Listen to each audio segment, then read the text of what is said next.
저기 맨날 M4 100이 좋다고 하시는데 그러면은 M4로 삼행시 좀 지어주세요. 자, 그럼 온 띄워주세요. M340i. 제가 타고 있지만 정말 좋은 차입니다. 퍼포먼스도 너무 뛰어나고요. 정말 어디 하나 나무랄 데가 없어요. 내연기관의 마지막 차로 꼭 추천드립니다. 포르쉐 911. 네, 안녕하세요 여러분. 오늘은 바로 제가 타고 있는 차인 BMW M340i 시승을 한번 해보려고 영상을 찍고 있습니다. 제가 이 차를 작년 크리스마스 선물로 거의 받았어요. 12월 27일인가? 8일쯤에 차량이 나왔거든요. 그래서 지금 한 7개월 정도 타고 있는데요. 키로수는 오늘 기준으로 한 5,500km?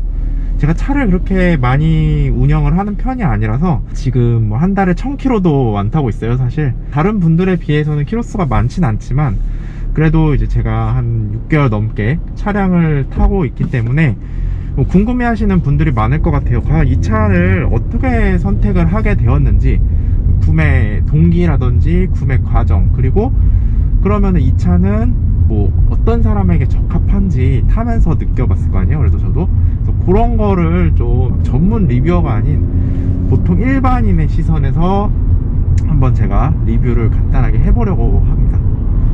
네, 오늘 날씨가 밖에 상당히 더워요. 35도 정도 되는 더위인 것 같은데요. 근데 이제 하늘을 굉장히 맑고 날씨도 좋습니다. 비가 안 오기 때문에 오늘 리뷰 컨디션도 상당히 좋을 것으로 예상이 됩니다. 그러면은 지금부터 한번 리뷰를 시작을 해 보겠습니다. 전방에 과속 방지턱이 있습니다.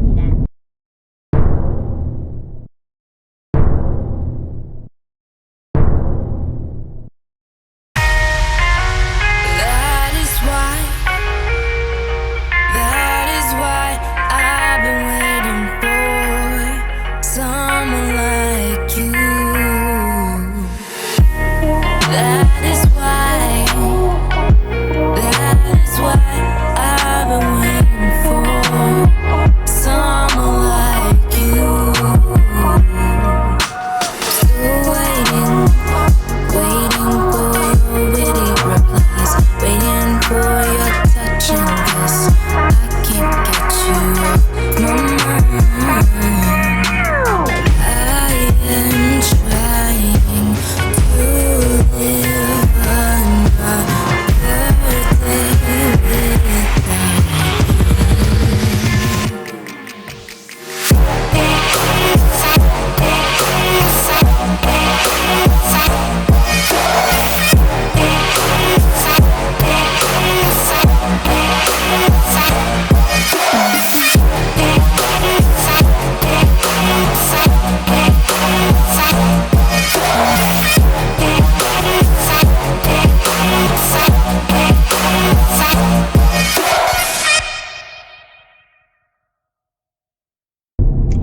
일단은 이 차는 잘 아시는 것처럼 387마력, 무려 387마력을 내고 있고, 토크는 제가 알기로 51토크였던 걸로 기억을 하고요. 3.0L 가솔린 터보 엔진을 장착을 하고 있습니다. 그리고 3.0L BMW에서 정말 유명한 실키6 엔진이죠. 그래서 사실 일상 주행에서는 아무런 부족함이 없는 충분한 힘을 가지고 있습니다. 3시리즈 중에서는 M3를 빼고는 일반 3시리즈 라인업 중에서는 끝판왕이라고 보시면 됩니다. 뭐 관심 있는 분들은 아시겠지만 BMW에서 M자가 붙은 게 총 3종류가 있어요. 그래서 일단은 첫 번째로는 우리가 흔히 말하는 M3, M4 이런 차량, 리얼 M 차량들이 있고요. 그리고 두 번째로는 이 M340i가 속해 있는 M 퍼포먼스 라인업이 있습니다. 그래서 그거는 뭐냐 하면은 완전히 진짜 M은 아니지만 그 M의 느낌을 약간 곁들인, 그래서 뭐 예를 들어서 서스펜션이라든지 아니면은 뭐 디퍼런셜이라든지 요런 것들에 이제 M의 느낌이 조금씩 들어가 있습니다. 이 차량도 마찬가지고요. 그래서 그런 고성능 버전인 M 퍼포먼스 라인업이 있습니다. 그래서 그거는 어떻게 구별을 하게 해놨냐면은 BMW에서 머리를 상당히 잘 썼어요. 외관 디자인도 조금씩 다르긴 한데 여기다가 이제 BMW는 지금 세륨 그레이라는 색상을 이 M 퍼포먼스 라인업에 컬러 코드로 넣고 있습니다. 그래서 외관을 보시면은 뭐 로고라든지 아니면 앞 범퍼 쪽이라든지 이런데 이제 약간 그레이 느낌의 크롬 계열인데 약간 무광 크롬 색상이에요. 그래서 그거를 군데군데 포인트를 줘서 얘는 약간 고성능이다, 이런 거를 지금 잘 설명을 해놓고 있습니다. 뭐 요 M340i 같은 차량도 있고요. 그 다음에 좀 밑에 내려가 보면은 M235i 차량도 있고, 위로 올라가 보면은 M550i 요런 차량들이 바로 M 퍼포먼스 라인업에 속해 있는 차량이라고 보시면 됩니다. 평소에는 그냥 일반 승용차처럼 편안하게 타고 다니시다가 이제 조금 내가 와인딩이라든지 서킷에서 즐기고 싶다 이럴 때는 스포츠 플러스 모드로 놓고 충분히 힘을 주면서 즐길 수 있는 이런 라인업이 바로 M 퍼포먼스 라인업입니다. 사실 항상 M을 타고 다니면서 일상 도로에서도 항상 이런 뭐 고성능을 내고 다니기엔 약간 부담스러운 분들이 있잖아요. 저도 마찬가지고요. 저도 이제 가족들을 태우고 이런 경우가 있기 때문에 항상 M이면 좀 부담스러운 경우는 있습니다. 그래서 그런 분들을 위해서는 이제 이런, 그러면은 너네가 한번 요걸 타고 다니면서 가족과 타협을 하고 너 혼자 탈 때는 즐기고 이런 걸 해봐라. 그래서 BMW에서 정말 고맙게도 M 퍼포먼스 라인업을 내준 것이죠. 그 다음에 M 패키지 라인업이 있는데요. 요거는 이제 M 퍼포먼스 정도로 막 엔진 튜닝도 되고 막 이런 거는 아니지만, 외관에 이제 M 범퍼라든지 뭐 요런 것들을 조금씩 곁들여 주면서 외관에서 약간 좀 세 보이게 뭐 요런 것들이 바로 M 패키지 라인업이 되겠습니다. 이 차의 가격은 기본이 7,500만원인가 7,500만원 정도고요. 제 차 같은 경우는 21년식이고 그 다음에 프리퍼포 옵션이 들어가 있는 차량입니다. 프리퍼포 옵션이 뭐냐 하면은 이제 각각 되어 있는데 사실 대부분의 사람들이 다 같이 집어넣어요. 옵션 가격이 한 200 얼마인가. 그래서 그 옵션을 넣게 되면은 딱 7,800만원이 나오거든요. 이 옵션이 근데 워낙에 가성비가 해자 옵션입니다. 어떤 옵션이냐면은 일단은 여기 요 창문 갈바닉 스위치라고 해서 약간 고급스러운 소재를 쓴 스위치를 넣어주셨고요. 그 다음에 뒤쪽에 전동식 트렁크, 버튼으로 이렇게 열었다 닫았다 할 수 있는 전동식 트렁크가 들어있고, 그 다음에 앞쪽에만 1열에만 이중 접합 유리가 들어가 있고요. 그리고 가장 중요한 옵션 두 개가 남았는데 뭐냐 하면은 바로 요 M시트 옵션이 들어가 있고, 마지막으로 어댑티브 서스펜션 옵션이 들어가 있습니다. 이 모든 걸 합쳐갖고 200 얼마 정도 되니까 정말 해자 옵션입니다. 그야말로. 왜냐하면 서스펜션이라는 시트 가격만 해도 솔직히 200만원이 넘어갈 거예요. 딱 별개로 설치를 한다고 하면은. 네, 그거를 생각해 보시면은 이 옵션은 그냥 뒤도 돌아보지 않고 넣어야 된다는 옵션인 거를 알 수 있습니다. 실제로 지금 21년식 이후에 출고되는 차량 중에 이 프리퍼포 옵션이 안 들어가고 출고되는 차량은 없는 걸로 저는 알고 있어요. 그 다음에 M340i의 색상은 총 5가지인데요. 이제 기본적으로 무채색 계열, 검은색, 회색, 흰색 요렇게가 3가지가 있고요. 그 다음에 제가 타고 있는 색상이 포르티마오 블루, 그 포르투갈인가 어디에 F1 서킷 이름이죠. 그래서 포르티마오 블루 색상이 있고요. 그 다음에 이제 레드 계열로 선셋 오렌지 색상이 있습니다. BMW의 대표 색상을 고르라고 하면 보통 블루 계열 색상이기 때문에 이 포르티마오 블루 색상은 이제 우리나라처럼 무채색을 좋아하는 나라임에도 불구하고 이 블루 색상이 상당히 인기가 좋습니다. 근데 선셋 오렌지 색상은 약간 호불호가 있는 색상이긴 해요, 사실. 그래서 저도 좀 끝까지 오렌지랑 블루랑 고민하다가 블루를 택한 건데, 저 같은 경우는 차라리 그냥 아예 진한 레드, 뭐 멜버른 레드라든지 이런 색상을 내줬으면 어땠을까 하는 아쉬움도 있기는 해요. 제가 알기로 대부분의 색상에서 대기가 굉장히 긴 걸로 알고 있습니다. 특히 블랙 색상에 뭐 꼬냑 시트면은 거의 뭐 기본은 뭐 4-5개월 정도 대기를 한다고 들었어요, 쟤는. 그리고 지금 전 색상이 다 그런 상황이에요. 그만큼 이 차량은 지금 인기도 상당히 많고요. 할인도 거의 없습니다. BMW 하면은 이미지가 어떻습니까? 막 뭐 1,000만원, 1,500만원씩 막 할인해주고 막 연말 되면은 할인 폭탄해주고 이런 차인데, M340i 차량은 지금 출시된 이래로 할인 가격이 400에서 500만원 정도 많으면은 여기서 더 늘어나는 거를 본 적이 없습니다. 제 기억에 뭐 특수한 상황을 빼고는 계속 할인이 요 정도의 고정이 되어 있어요. 무려 7천만원이 훌쩍 넘어가는 차량임에도 불구하고 할인 가격이 안 된다는 것은 그만큼 할인을 안 해줘도 사시는 분들이 많다는 거죠. 그리고 이제 작년에 아시겠지만 매달 25대씩 색상별로 바꿔갖고 한정판을 많이 냈었어요. 그래서 그 중에서 조금 인기가 있었던 게 이제 페리도트 그린 색상이랑 퍼플 색상, 이렇게 두 개가 좀 인기가 있었어요. 의외로 제가 알기로 이 두 색상 같은 경우는 중고 매물을 노리기 위해서 막 이렇게 호시탐탐 항상 기다리고 있는 분들도 좀 꽤 된다고 들었습니다. 그래서 엔카에 올라오기 전에 그냥 바로 서로 이렇게 연락이 돼서 거래가 되는 이런 상황이라고 합니다. 그 에디션 같은 경우는 온라인 판매였는데 할인도 없었어요. 아예. 그러니까 뭐 어떻게 해서 뭐 100만원 정도 받을 수 있었겠지만 진짜 아예 할인이 없는 수준이었습니다. 그럼에도 불구하고 하루 이틀 만에 바로 완판이 되었던 거죠. 그만큼 지금 이 차량은 인기가 어마어마하게 좋다고 보시면 되겠습니다. 이 M340i 차량은 이제 G20 바디에 와서 BMW 코리아에서 공식적으로 수입을 해서 판매가 된 차량인데, 그렇게 인기가 좋은 걸 보면은 자, 우리나라 사람들이 얼마나 이 고성능 차량에 참 목이 말라 있었던 건지 이런 생각이 들기는 합니다. 자, 그러면은 제가 이 차량을 구매를 하게 된 계기를 조금 말씀드려 볼까 해요. 사실 저 같은 경우는 이 차량을 타기 전에 BMW 1 시리즈 F20 118D 차량을 6년 정도 타왔습니다. 그 차량은 이제 디젤밖에 나오지 않는 모델이었고요.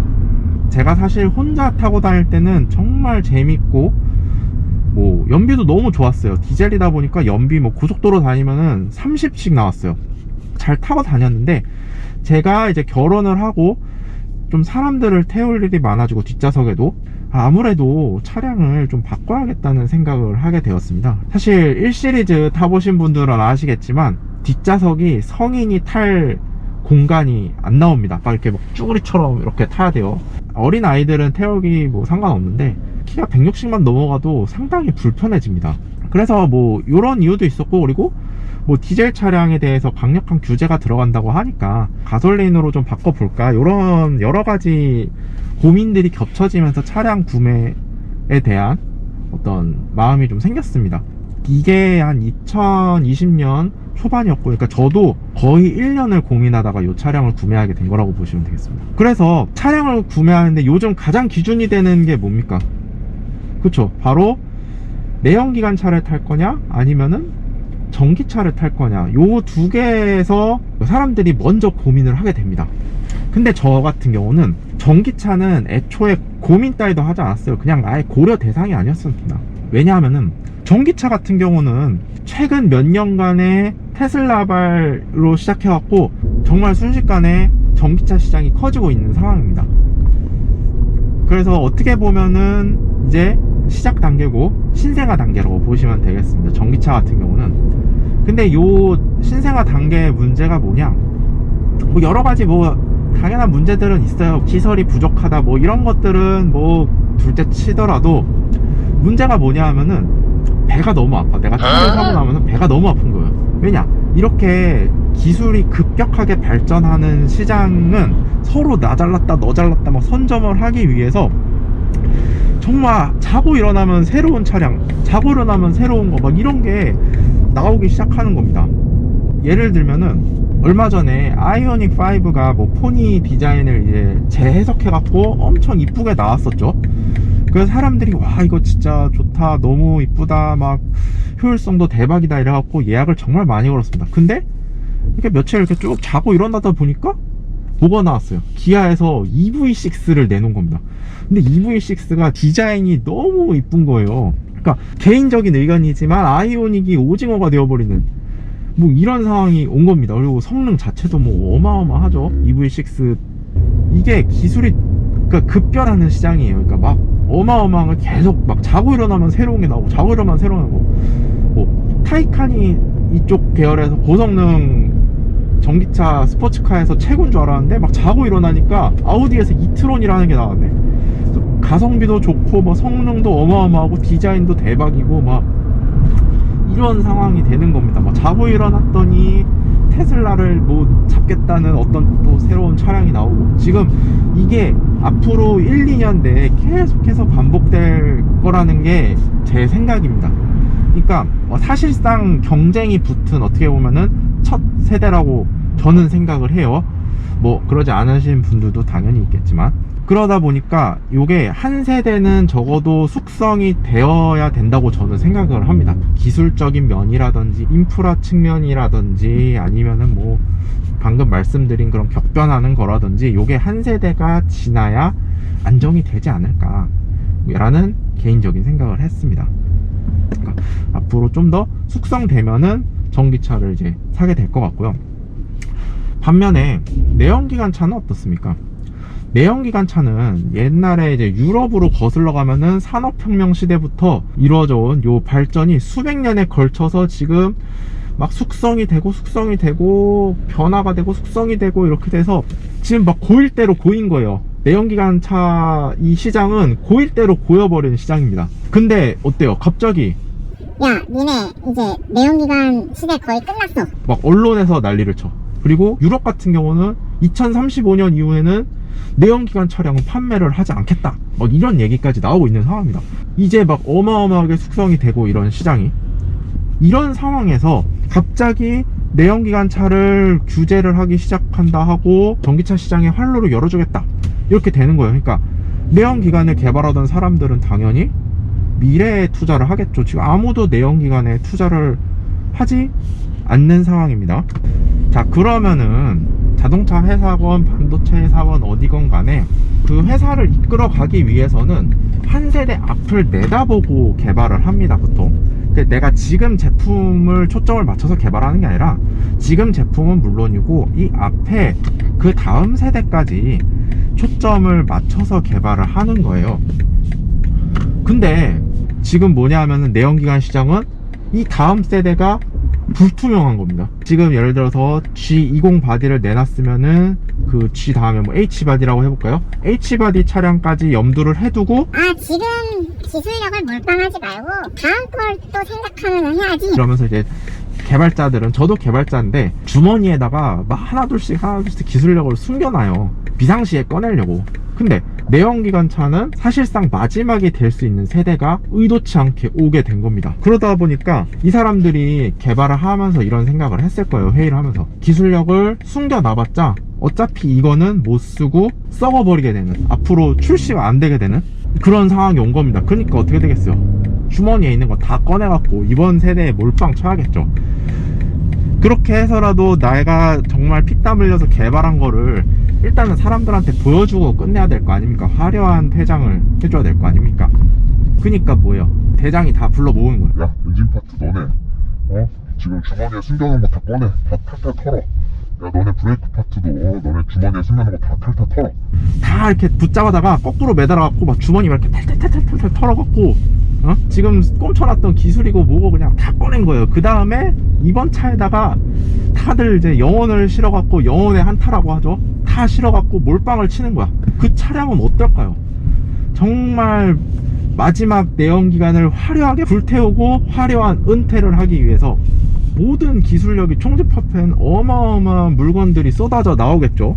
여러분 생각은 어떠세요? 그러다 보니까 나온 게 이제 요런 M340i, 어마어마한 차량이죠. 제가 타고 있지 뭐 자화자찬 하긴 좀 그렇지만, 그리고 요 위에 요번에 나온 M3, M4 뭐 칭찬이 어마어마합니다. 그리고 더 나가면은 포르쉐 요번에 GT3 나왔잖아요. 근데 자연흡기로 막 9000 RPM까지 내면서 막 자연흡기로 막 마지막을 불태우는 거예요. 어마어마하죠. 그리고 벤츠 가보면은 CLA랑 A45, AMG 이런 애들 보면은 2.0L 터보로 400마력이 넘는 힘을 내는 차량들이에요. 그리고 국산차 어때요? 현대 N, 요번에 아반떼 N 나왔잖아요. 정말 저는 그거 한번 타보고 싶어요. 그게 뭐 풀옵션이 4천만 원인가? 차가 장난 아니라고 하더라고요. 보니까 뭐 유튜브라서 그런지 모르겠지만 어쨌든 정말 저는 평가를 제대로 안 하는 사람 못 봤어요. 지금 모든 내연기관 차량의 상태가 이러한 겁니다. 어느 회사를 막론하고 모든 기술력 다 빼갖고 막 화려한 은퇴식을 하자 이런 분위기가 되어버린 거예요. 그러면은 이제 여러분께 묻겠습니다. 이렇게 산업혁명 이후로 몇백 년 동안 막 농축되고 보여서 마지막을 불태우기 위해 만든 내연기관 차를 사실 건가요? 아니면은 이제 막 은혜하고 태어나서 막 이제 내가 잘났니 너가 잘났니 막 이러면서 하나둘씩 나오고 있는 전기차를 구매를 하시겠습니까? 판단은 바로 여러분들의 몫이라고 저는 생각합니다. 저 같은 자동차 환자분들은 당연히 내연기관 차를 마지막으로 사시지 않을까 저는 그렇게 생각을 합니다. 자, 그래서 저는 이렇게 해서 전기차는 아예 목록에서 배제를 했습니다.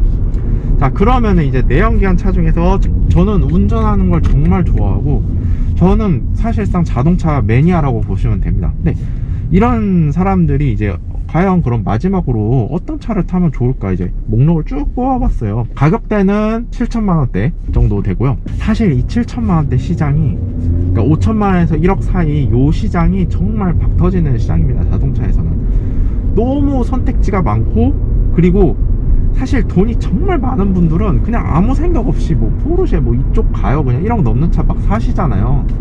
근데 5천에서 1억 사이 구간은 저처럼 돈이 많지 않은 분들이 정말 고심해서 고르는 영역대가 바로 요 5천만원에서 1억 사이 자동차라고 저는 생각을 합니다. 자동차 회사에서도 요 사람들을 잡기 위해서 니즈를 만족하기 위해서 정말 다양한 제품들을 내놓고 이런 시장이에요. 그러니까 그럼 저는 이제 선택을 해야만 했죠. 나 같은 자동차 환자들은 과연 어떤 차를 선택을 할 수 있을 것인가. 제일 먼저 고른 게 BMW M340i 요 옵션이었고, 그 다음에 요거의 형제죠. 피를 나눈 형제 M340i 투어링, 그리고 BMW에서 또 저는 M2 끝물 F바디 M2 차량도 고려 선상에 넣습니다. 가격대는 어쨌든 비슷하기 때문에. 그 다음에 G4 M340i 이제 뚜껑 열리는 것도 자동차 한번 타봐야 되지 않겠습니까? 그 다음에 요즘 SUV 열풍이잖아요. 그래서 X3, X4, M40i 요 차량들은 가격대가 조금 올라가긴 하는데 당시에 할인을 꽤 많이 해줬었어요. 1000만원 이상 할인이 들어갔기 때문에 고려 대상에 제가 넣어봤습니다. 그 다음에 타 차량으로 가보면은 아까 말씀드렸던 벤츠의 CLA45 AMG, 정말 저는 이거 괴물이라고 생각했기 때문에 펑카의 대표적인 게 바로 45 AMG 시리즈 아니겠습니까? 그래서 이 차량들 구매 대상에 넣었고요. 벤츠에서 딴 차는 딱히 끌리는 게 없더라고요, 저는 개인적으로. 그리고 이제 국산차 쪽에서 왔을 때는 스팅어 G70은 솔직히 너무 못생겨서 싫었고, 스팅어는 사실 길에 지나가다가 이렇게 보이면은 눈이 돌아가게 되더라고요, 이상하게. 특히 그 빨간색 스팅어. 그래서 스팅어 마이스터의 3.3 터보 차량, 그것도 이제 구매 대상에 제가 올려놨습니다. 그래서 쭉 적어놓고 시승을 할 수 있는 차량은 제가 최대한 시승을 해보기로 했어요. 일단은 스팅어 시승을 했는데 생각보다 옛날에 내가 알던 그 국산차가 아니에요. 되게 운전하는 재미도 있고 무엇보다도 완성도가 너무 뛰어나고 디자인도 이쁘고 그랬습니다. 되게 마음에 들었어요. 사실 가족용으로도 나쁘지 않더라고요. 근데 여기다가 이제 옵션을 넣고 막 이러고 보니까 가격이, 아니 이 가격이면은 이게 이제 고질병이잖아요. 차 사는 사람들의 고질병. 커뮤니티에 보시면은 막 모닝을 사려고 왔다가 벤틀리까지 간다는 전설의 그 이 가격이면, 그게 제가 순간적으로 시전이 된 거예요. 그러니까 아니 이 가격이면은 외제차로 가겠는데? 약간 이런 느낌이 든 거예요. 외제차 고성능 버전 가겠는데? 이거는 미묘한 감정. 제가 국산차를 무시하는 게 아니에요. 이건 정말 스팅어 정말 좋은 차인데 이 가격이면 보태서가 시전이 된 것 뿐입니다. 저는 죄가 없습니다. 그런 식으로 해서 스팅어는 약간 이제 뒤로 제껴두게 돼버렸어요. 그 다음에 이제 CLA 같은 경우는 그 45 AMG는 시승차가 없어갖고 그냥 일반 CLA를 제가 그 벤츠 매장 가서 시승을 했는데 이거는 아무래도 3 시리즈랑 급이 좀 차이가 있잖아요. 그래도 A 클래스 기반이니까. 그러니까 뭐 뒷좌석에 송풍구도 없지, 뒷좌석 좁지, 뭐 옵션 자체가 그러니까 럭셔리해 보이는 건 맞는데, 그리고 내가 차 바꾸는 이유 중에 하나가 뒷자리 때문이었는데 CLA는 도저히 안 되겠는 거예요. 그래서 그래 뭐 그 내 목적에 철저하자. 펑카도 내 목적이었지만 뒷좌석도 목적이 있었기 때문에 CLA는 아니다, 딱 단호하게 결정을 내렸습니다. 마찬가지 이유로 뒷좌석 때문에 욕심을 버리게 된 차는 이제 BMW에서는 M2랑 G4가 되겠죠. 문 두 짝짜리 애들. 그래서 이거는 나중에 돈 많이 벌어서 세컨카로 하자. 그래서 이제 X3 M40i도 시승을 했습니다. 제일 마지막으로 시승을 했는데, 제가 맨날 이렇게 바닥에 붙어가는 낮은 차들, 요런 차들만 타다 보니까 SUV 타니까 갑자기 뒤뚱뒤뚱 멀미가 나는 거예요. 얘가 고성능 차는 맞는데 SUV는 나랑 안 맞는 것 같다. 시승도 꽤 오래 했어요. 제가 컨트롤이 잘 안 되는 거예요. 그러니까 SUV 자체가 이제 저랑 맞지가 않았던 거죠, 사실.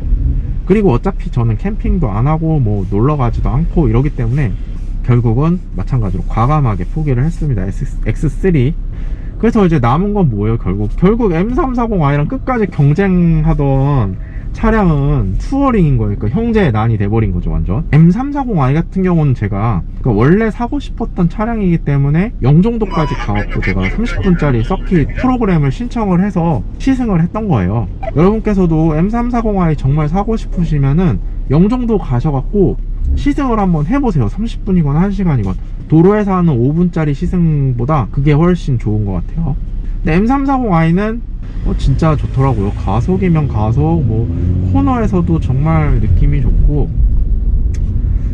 그래서 이제 결국은 투어링이랑 남았는데, 제가 구매를 할 당시에는 투어링은 온라인 판매로만 나왔었고요. 그리고 막 그런 루머가 돌았어요. 얘는 온라인으로만 들여오고 한국에서 공식적으로 판매는 하지 않을 것이다. 약간 말은 안 되는 거라고 생각을 했는데, 그리고 온라인 판매다 보니까 할인도 전혀 없었고, 그리고 투어링은 X드라이브만 들어왔습니다, 결정적으로. 근데 또 제가 약간 후륜을 좋아하는 성이 있어요. 투어링 해치백 그런 차량들을 제가 좋아는 하지만 투어링임에도 불구하고 할인은 전혀 없었고 4륜 기반인 것도 있고, 결국은 제 인생 처음으로 세단 차량인 M340i를 구매를 하게 된 것입니다.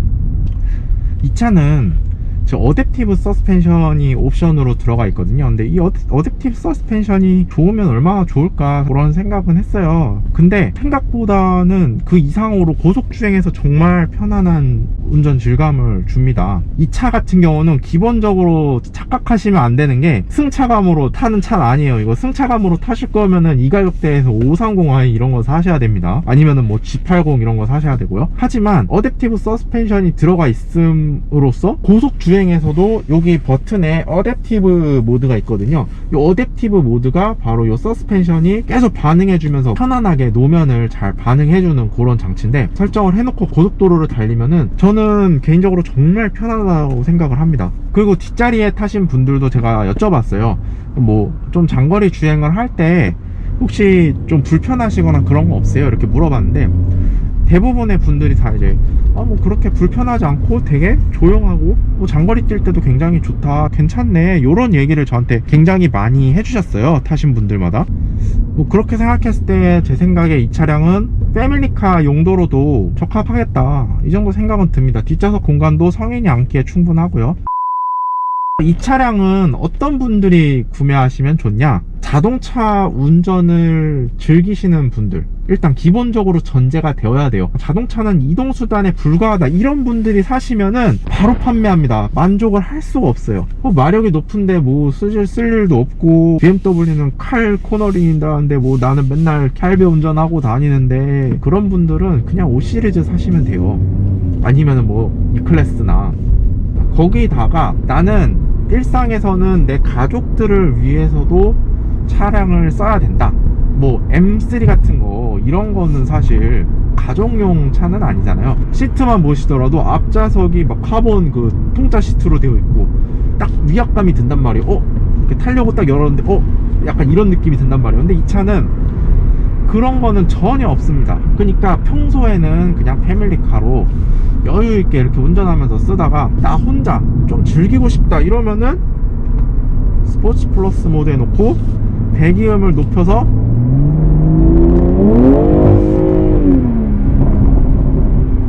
이렇게 타고 다니시면 되는 거죠.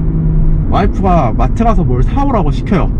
너 가서 두부 좀 사와. 이러면은 바로 딱 키 들고 출동하는 거죠. 혼자서. 아, 내가 혼자 딱 갔다 올게 이러고 막 이렇게 쏘면서 막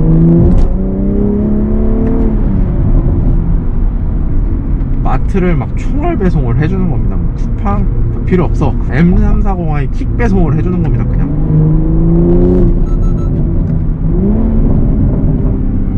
얼마나 마트 가는 길이 행복하겠습니까.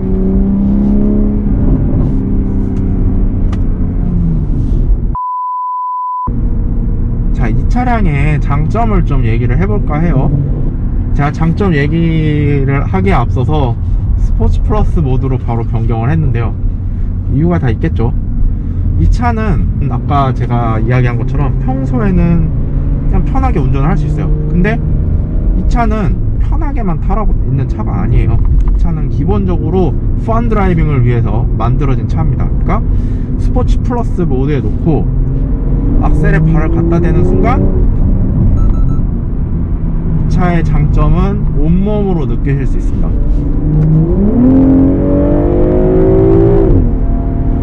RPM을 7000rpm까지 쓸 수 있어요. 7000rpm까지 2단에서 변속을 해주면은 그 쾌감이 정말 어마어마합니다.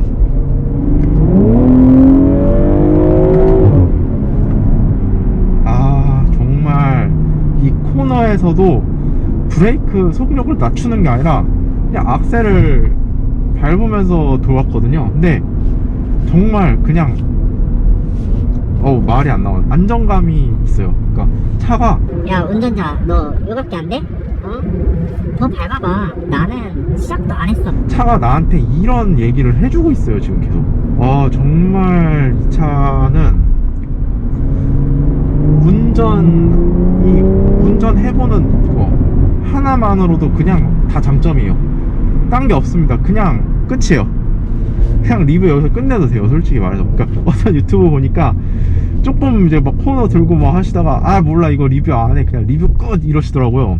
그 이유를 이 차를 타보니까 알겠더라고요. 조금만 코너길에서 밟아봐도 와 진짜 이 차는 어마어마하구나 이런 생각이 듭니다. 변속기는 BMW의 정말 유명한 트레이드마크라고도 할 수 있죠. ZF-8단이 물려 있는데요. 사실 F바디에서 ZF-8단 미션 정말 훌륭했었어요. 근데 아주 가끔 그 저단, 그러니까 한 뭐 1에서 3단 사이에서 간혹 꿀렁이는 현상이 있었어요. 근데 요 G바디 같은 경우는 그런 꿀렁이는 현상도 전혀 나타나지 않고 정말 모든 단수, 모든 영역에서 아주 변속을 하는지 안 하는지 모를 정도로 부드럽고 정말 재빠른 변속 능력을 보여주고 있습니다. 여기 6기통 엔진이랑도 궁합이 정말 잘 맞아요. 그래서 주행하는데 정말 아무런 문제 없이 너무 훌륭하게 이 변속 능력을 수행을 해주고 있습니다.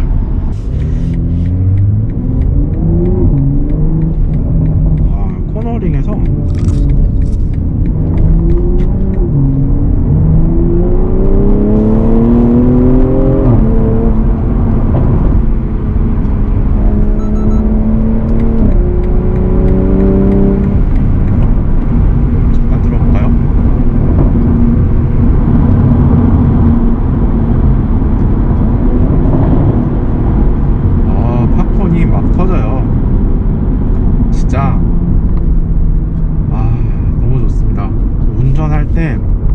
너무 좋아요. 조금만 살짝만 갖다 대도 느낌이 와요. 차에 막 대박입니다 진짜.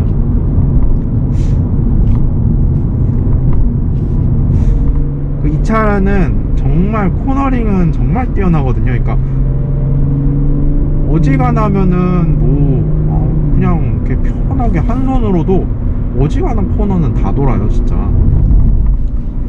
그러니까 바닥에 진짜 이렇게 철길을 따라가는 그런 코너링 느낌이 정말 BMW는 제가 봤을 때 일품이라고 생각을 합니다. 항상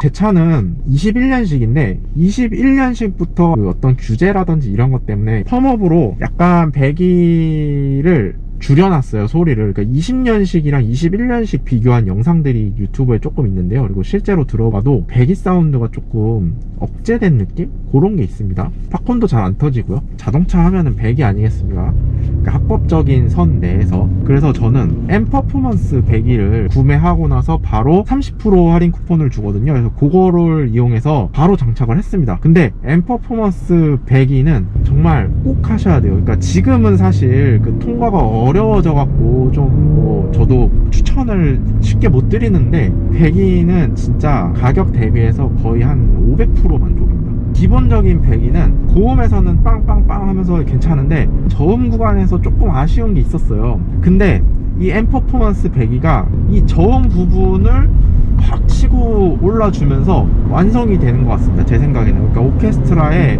첼로 파트라든지 뭐 컨트라베이스 파트가 원래는 약간 없었다고 생각하시면 될 것 같아요. M 퍼포먼스 배기를 해줌으로써 이 저음에서 치고 올라오는 이거를 비로소 활용 점정을 찍어줬다, 저는 이렇게 생각합니다. 그리고 팝콘은 에코 모드에서도 터져요. 제 생각에 합격이 다시 조금 괜찮아진다면은 M 퍼포먼스 배기는 M340i 유저분이라면은 무조건 하셔야 됩니다. 이 배기는 순정 배기도 물론 좋지만 나는 조금 더 배기를 즐기고 싶다 이러신 분은 무조건 M 퍼포먼스 배기를 하셔야 된다는 거. 기본적으로 옵션은 국산차다 이런 얘기를 굉장히 예전에 많이 했었잖아요. 근데 요즘에는 수입차도 옵션이 되게 저는 좋다고 생각해요. M340i 차량 같은 경우도 웬만한 옵션은 다 들어가 있어요. 뭐 열선 시트, 열선 핸들, 뭐 전동 트렁크라든지 뭐 하여튼 편하게 쓸 수 있는 옵션들은 제가 봤을 때는 부족한 게 없다고 보거든요. 통풍 시트가 없는 거는 좀 아쉽습니다. 근데 통풍 시트가 요번에 신형 4 시리즈에는 옵션인가 기본인가 하여튼 들어가는 걸로 알고 있어요. 근데 M 시트를 장착하면은 통풍 시트가 안 돼요. 근데 저는 둘 중에 고르라고 하면은 M 시트 고를 것 같습니다. 이 M 시트가 운전할 때 정말 잘 잡아줘요. 그 코너에서도 이게 몸이 움직이질 않게 그러니까 딱 잡아주는 느낌? 뒤에서 이렇게 안고 있는 느낌이 들어요, 저는. 그래서 개인적으로 M 시트는 통풍을 포기하더라도 넣어야 된다. 아마 22년식부터 제 생각이지만 통풍 시트 옵션도 추가가 되지 않을까 싶어요. 기본 시트를 장착하는 사람은 통풍 시트를 넣어준다, 뭐 이런 게 있지 않을까 하는 싶은데, 개인적으로는 M 시트를 강력 추천드립니다. 이렇게 실내에는 그런 옵션들이 다 들어가 있고요. 그 다음에 안전 옵션 같은 경우도 뭐 추돌 방지 장치라든지 이런 것들이 정말 잘 돼 있어요. 저는 추돌 방지 장치 얼마 전에 작동을 했었는데 앞에 이제 갑자기 그 배달 오토바이가 확 껴들어갖고 중앙선 침범해서 이렇게 가로질러 가더라고요. 참 당황스러웠는데 그 오토바이가 속도를 갑자기 앞에서 줄인 거예요. 그러니까 제 차가 그거를 보고는 얘가 충돌하겠다 싶어갖고 지가 브레이크를 싹 밟으면서 충돌 방지 장치가 발동이 됐습니다. 근데 진짜 위험한 상황에서 작동을 하는 걸 보니까 되게 좋더라고요. 그리고 그 측면 추돌 방지 장치도 있어요. 왜 가끔 이렇게 주행을 하다가 옆에 사각지대에 차가 있는 걸 모르고 옆에서 차가 이렇게 껴드는 경우가 있잖아요. 근데 그 옆에서 껴드는 차를 내가 감지를 하고 이 내 반대편에 차가 없는 경우에 자동으로 타각을 해서 차를 회피를 시켜주는 기능이에요. 근데 그것도 사실 차량 구매하고 나서 발동을 했거든요. 어떤 차가 이제 제 차를 못 보고 이제 들어왔는데 저는 이제 몰랐던 거예요. 이 차가 오는지도 몰랐는데 갑자기 막 차가 빨개지면서 무슨 측면 경고 이런 메시지가 뜨면서 내 차가 자동적으로 옆으로 피하더라고요. 핸들을 꺾어서. 그런데 저 깜짝 놀랐거든요. 왜 이래 이랬는데 알고 보니까 옆에 차가 이제 한 반 정도 들어왔는데 저를 발견하고 이 차들이 확 물러났는데 제 차가 이제 그거를 감지를 하고 바로 피한 거죠. 그런 안전 기능은 진짜 보니까 괜찮더라고요. 그 외에도 뭐 여러 가지 옵션들 다 저는 만족합니다. 부족한 옵션은 딱히 없는 것 같아요. 오히려 쓰잘데기 없는 옵션이 있는 것보다 군더더기 없이 깔끔한 옵션들, 필수 옵션들이 다 있는 거는 저는 좋다고 생각을 합니다. 스피커도 하만카돈 시스템이 들어가 있는데요, 저는 좋다고 봐요. 음악 들었을 때 나쁘지도 않고요. 세팅 잘 해주면은. 기본 내비도 최근 들어서는 BMW 기본 내비도 상당히 좋아졌고요. 그 다음에 어댑티브 크루즈 컨트롤이 있는데 정말 차선을 잘 잡아줘요. 고속도로 같은 데서 어댑티브 크루즈 컨트롤 쓰고 운전을 하면은 확실히 피로도가 적습니다. 어댑티브 크루즈 잠깐 써보면요, 이렇게 속도 설정을 해줄 수가 있어요. 그래서 지금 여기가 80도로죠 80에 딱 맞춰놓고 이렇게 버튼 하나만 누르면 됩니다. 그래서 이렇게 자기가 그러니까 차선을 맞춰주면서 가는데, 요 차선을 맞춰주는 능력도 상당히 좋아요. 그래서 이렇게 가만히 냅두면은 이제 불이 들어옵니다. 이렇게 불이 들어오는데 손을 잡아라. 그래서 한 5에서 10초 정도 떼고 있으면은 이렇게 불이 들어온다고 합니다.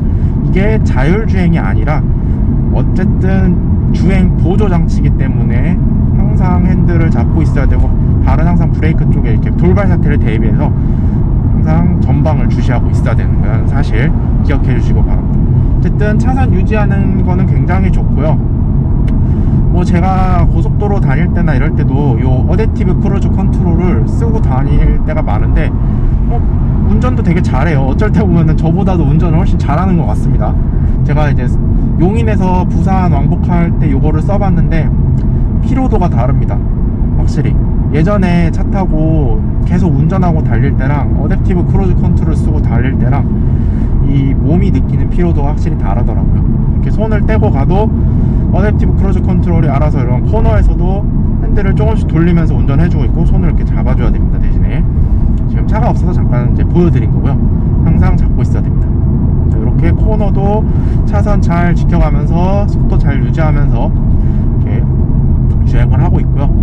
그러니까 이게 모든 속도 구간에서 다 조절을 해주거든요. 특히 차량이 밀릴 때 이거 틀어놓고 그냥 이렇게 가면은 정말 피로도가 없어요. 그래서 요 정도면은 나중에 진짜 자율주행 차가 나오기 전까지는 문제 없을 것 같다, 그렇게 생각을 합니다. 저는 나쁘지 않습니다. 어댑티브 크루즈 컨트롤 성능도 제가 뭐 여러 번 시도를 해봤지만 나쁘지 않은 수준입니다.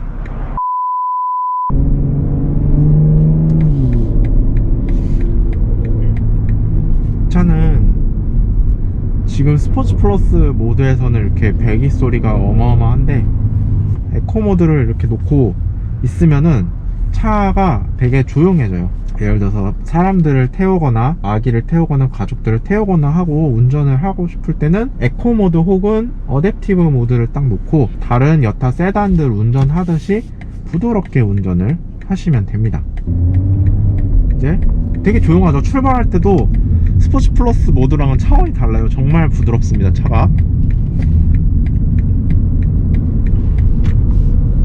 정말 제가 봤을 때 그 어떤 차종보다도 에코랑 스포츠 플러스 모드가 극명하게 갈리는 차 중에 하나가 바로 M340i가 아닐까 저는 생각은 됩니다. 이 차의 연비는 에코 모드라든지 어댑티브 모드 놓고 주행 시에 연비 운전을 하면은 연비가 한 13에서 15 정도 되게 잘 나와요. 가솔린 6기통 차인데 연비가 15가 나온다는 거는 잘 나오는 거잖아요. 대신에 이제 와인딩을 가거나 이렇게 되면은 연비가 당연히 쭉 떨어지게 됩니다. 그 스포츠 플러스 모드 놓고 달리고 이러면은, 저 같은 경우는 뭐 시내 주행도 꽤 있고 고속주행도 꽤 있고 반반 정도 되는 것 같아요. 근데 지금 통합 누적 연비를 보니까 한 9에서 10 정도 되는 것 같거든요.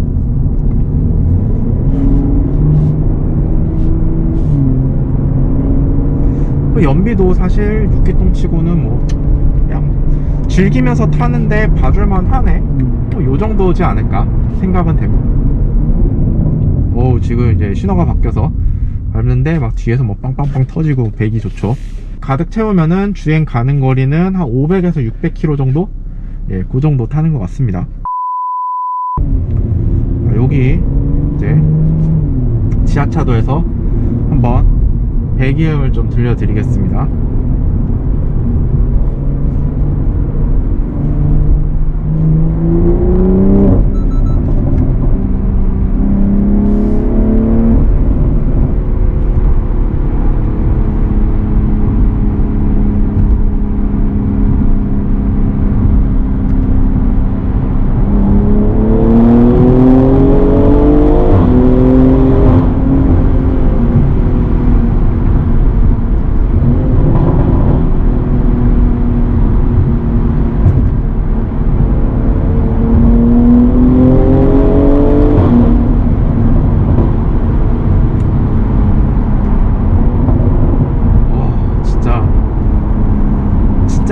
지하차도나 터널만 보면은 밟고 싶다니까요. 이래서 이 오너분들은 다 공감하실 거예요. 제 목소리 톤도 지금 높아졌잖아요.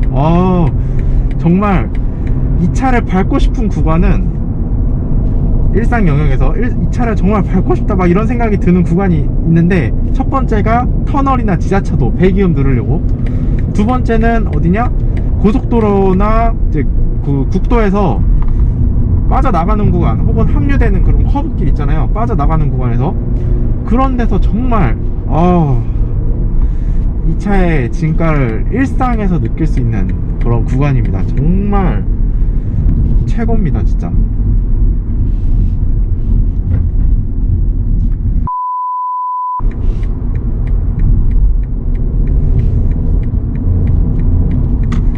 자, 이런 차량들은 이렇게 제가 이렇게 빠져나가는 구간을 너무 좋아해요. 그러니까 이렇게 막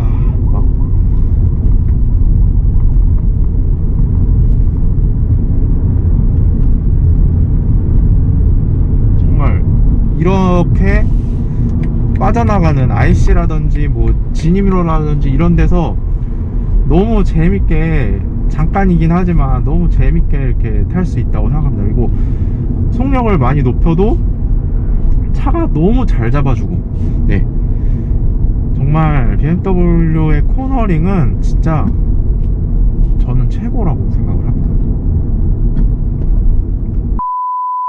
자, 이 차의 단점이 사실 손에 꼽기가 힘들어요. 그래도 운행을 하면서 단점이 몇 가지가 있었는데 주행 중에는 단점이 전혀 없기 때문에 제가 잠깐 주차장에 차를 세우고 몇 가지 단점에 대해서 좀 설명을 드리려고 합니다. 첫 번째는 이제 많은 분들이 얘기를 해주시는 G바디의 계기판입니다. F바디 때는 아날로그 계기판이었어요. 근데 지금 G바디 때는 이렇게 디지털 계기판으로 전부 다 업그레이드가 되었죠. 근데 요게 이제 약간 이질감이 있어요. 저도 아날로그 바늘이 올라가는 계기판을 상당히 좋아합니다. 근데 요 디지털 계기판으로 바뀌면서 이제 사람들이 별로다, 뭐 시인성도 안 좋다, 뭐 이런 게 있거든요. 그래서 근데 뭐 저는 그냥 뭐 탈만하다. 근데 조금 아쉽기는 하죠. 개성이 약간 없어지고 아쉽기는 하지만 그냥 뭐 나쁘진 않다, 요 정도입니다. 대신에 계기판에서 저는 마음에 안 드는 부분이 있습니다.